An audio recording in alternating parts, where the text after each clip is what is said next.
খ্রিস্টান ধর্ম অনুসারীদের সবচেয়ে বড় উৎসব বড়দিন। শীতের তীব্রতা যতই বাড়ছে, বড়দিনের আভাসও মিলছে। ইতিমধ্যেই বড়দিন উপলক্ষে কেনাকাটা শুরু হয়ে গেছে। শেষ মুহূর্তের কেনাকাটায় ব্যস্ত সবাই।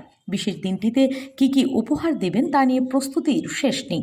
রাজ্যের দোকানিরা সাজিয়ে বসেছেন তাদের উপহারের ভাণ্ডার। সেই সঙ্গে পেয়ে যাবেন ক্রিসমাস ডে উদযাপনের প্রয়োজনীয় জিনিসের মধ্যে অন্যতম ক্রিসমাস ট্রি, শুভেচ্ছা কার্ড ও সরঞ্জাম, ঘর সাজানোর ছোট বাতি, দরজায় ঝোলানো গ্রিটিংস, প্রদীপ সহ নানা ক্রিসমাস গিফট।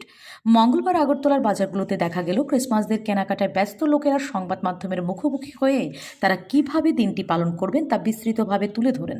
পাশাপাশি ব্যবসায়ীরা জানান, গতবারের মতোই এবারে তাদের দাম সেরকম পারেনি। লোকজন কেনাকাটা করছেন, কিন্তু আরও দিন আছে, তাই সেরকম ভিড় নেই বলে জানান। এখানে বড়দিন উপলক্ষে আমরা প্রত্যেক বছরই বসি। আছে কাস্টমার মোটামুটি, এখনও তো আরও সময় আছে অনেক কিছু স্পেশাল আছে, যেমন এখানে মোদি সান্তা ক্লজ, দুর্গর সব কিছু আছে এখানে। রেটটা কীরকম রয়েছে? রেট গতবারের মতোই, যেমন ছোটো ছোটো সান্তাগুলি 40, 50, 70 আছে, 100 আছে, হাইয়েস্ট 150, বড় মুটি আছে 2 ফুট 3 ফুট 4 ফুট, আমার 15 ফুট দিতে আছে।